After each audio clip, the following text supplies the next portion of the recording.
আসসালামু আলাইকুম ভিউয়ার্স, আশা করি সকলে ভালো আছেন। আজকের ভিডিওতে খুব সুন্দর একটি গোল গলা কাটিং এবং স্টিচিং করে দেখাবো। তো তার জন্য কিন্তু এখানে আমি একটি জামা নিয়েছি। জামাটি কিন্তু আমি আগে কাটিং করে রেখেছি। তো গোল গলা কাটার জন্য কিন্তু এখানে আমি লংটা নিয়েছি 5 ইঞ্চি।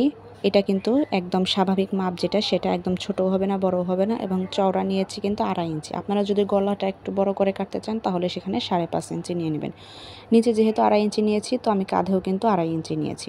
তো এখানে যেহেতু 2টি পার্ট রয়েছে, তো এখানে কিন্তু আমি আলাদা করে নিয়েছি। যেহেতু আমি ছোট বড় গলা করেছি, সেক্ষেত্রে কিন্তু পিছন পাটের গলাটা একটু ছোট করে কেটেছি। এখানে কিন্তু 2.5 ইঞ্চি, নিচেও থাকবে 2.5 ইঞ্চি এবং লম্বা হবে 4 ইঞ্চি। তো পিছের পাটটা যেহেতু একটু গলাটা ছোট হবে, সেই জন্য আমি 4 ইঞ্চি রেখেছি এবং সামনের পাটটা 5 ইঞ্চি রেখেছি। এবার দুটি কাঁধ কিন্তু আমি একসাথে করে সেলাই করে নেব। তো তার জন্য এখানে প্রথম কাপড়টিকে আমি মেলে নিচ্ছি, মানে প্রথম যে ওপরের পাটটি থাকবে সেটিকে কিন্তু আমি ভালোভাবে মেলে নিচ্ছি। অবশ্যই ভালোভাবে মেলে নেবেন যাতে মাঝখানে কোনো ভাঁজ না থাকে।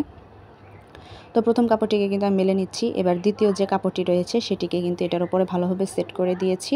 তো দেখতেই পাচ্ছেন আমি কিন্তু খুব ভালোভাবে দ্বিতীয় কাপড়টিকে সেট করে নিয়েছি। এবার দুটো কাঁধ কিন্তু আমি ভালোভাবে সেলাই করে আটকে নেব। তো এখানে কিন্তু আমি ভালোভাবে সেলাই করে আটকে নিচ্ছি। এখানে অবশ্যই কিন্তু সেলাইটা ভালো করে দেবেন এবং ডাবল সেলাই দেবেন। তো আমি কিন্তু এখানে কাঁধটা সেট করে নিয়েছি এবং দেখতে পাচ্ছেন গলাটা যে আমার ছোট বড়। তো এবার আমি কাপড়টিকে মেলে নিচ্ছি, মানে দুই পাশ করে সোজা করে নেব। তো কাপড়টিকে এখানে কিন্তু আমি ভালোভাবে মেলে নিয়েছি। আর আমি যে গলা কাপড় পট্টিটা রেখেছিলাম, মানে গলাটা গোল করে কাটার পর যে কাপড়টা থাকে সেটা কিন্তু ফেলে দেবেন না। সেই মাপ অনুযায়ী কিন্তু আপনারা এরকম একটি পট্টি কেটে নেবেন। তো এখানে কিন্তু আমি ছোট বড় করে একটি পট্টি কেটে নিয়েছি এবং দুটি যে পট্টির কাপড় সেটিকে কিন্তু আমি সেলাই করে আটকে নিয়েছি। এবার পট্টির কাপড়টিকে কিন্তু আমি জামার যে কাপড়টি সেটি সোজা রাখবো এবং পট্টির কাপড়টি কিন্তু উল্টো রাখবো। উল্টো করে রেখে পট্টির কাপড়টিকে আমি ভালোভাবে রাউন্ড করে সেলাই করে দেব। তো এখানে কিন্তু আমি ভালোভাবে রাউন্ড করে সেলাই করে দিচ্ছি। সেলাই করার সময় একটু ভালোভাবে সেলাইটা করবেন যাতে মাঝখানে কোনো ভাঁজ না হয়ে থাকে। একটু টান টান করে সেলাই দেওয়ার চেষ্টা করবেন। তো এখানে কিন্তু সম্পূর্ণ কাপড়টিকে আমি গোল করে সেলাই করে নিলাম। এবার এখানে একটি টিপস বলে দিচ্ছি, আপনারা যে কোনো গলা সেলাই করার সময় কিন্তু সেলাই করার পর অবশ্যই কেচি দিয়ে কিন্তু এইভাবে একটু ছোট ছোট করে কাট করে নেবেন। এই ক্ষেত্রে কিন্তু গলার পট্টিটা আপনার উল্টিয়ে সেলাই করতে খুব ভালো হবে এবং ফিনিশিংটাও কিন্তু খুব সুন্দর আসে। তো আমি কিন্তু এখানে দুই সাইডের যে গোল গলাটা, প্রত্যেকটা গলাতেই কিন্তু আমি এভাবে ছোট করে কাট করে দিচ্ছি। এতে কিন্তু গলার ফিনিশিংটা আরও ভালো আসবে। তো দুই গলাতেই কিন্তু আমার এখানে কাট করা শেষ।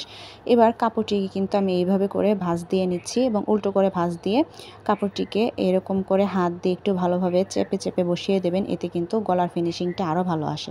তো এখানে কিন্তু আমি পট্টিটা এবার সেলাই করে নিচ্ছি। জামাটিকে কিন্তু এবার আমি উল্টো করে রেখেছি।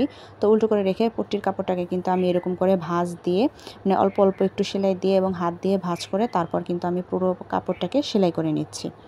তো এখানে ভালোভাবে সেলাই করে নেওয়ার পর সম্পূর্ণ গোল রাউন্ডের গলাটা কিন্তু আমার সেলাই করা শেষ। তো অবশ্যই কিন্তু সেলাই করা শেষে একটি ব্যাক সেলাই দিয়ে নেবেন, তাহলে কিন্তু খুলে যাওয়ার সম্ভাবনাটা থাকে না। তো ভালোভাবেই কিন্তু আমার এইখানে গোল গলাটা আমি সেলাই করে ফেললাম। কাপড়টিকে এবার সোজা করে আপনাদের দেখাচ্ছি। তো আপনারা চাইলে এখানে কিন্তু একটু আয়রন করে নিতে পারেন, সেক্ষেত্রে গলাটা কিন্তু আরেকটু ভালোভাবে করে কিন্তু বসবে। তো গোল গলাটা খুব সহজভাবেই কিন্তু আমি সেলাই করে ফেললাম। এবার ভালো করে ভাঁজ করে দেখাচ্ছি। তো খুব সহজভাবে কিন্তু আমি গোল গলাটা কাটিং এবং স্টিচিং করে দেখালাম। যদি ভিডিওটি ভালো লেগে থাকে অবশ্যই একটি লাইক, কমেন্টস অ্যান্ড শেয়ার করবেন এবং ইউটিউব থেকে দেখে থাকলে অবশ্যই একটি সাবস্ক্রাইব করে দেবেন।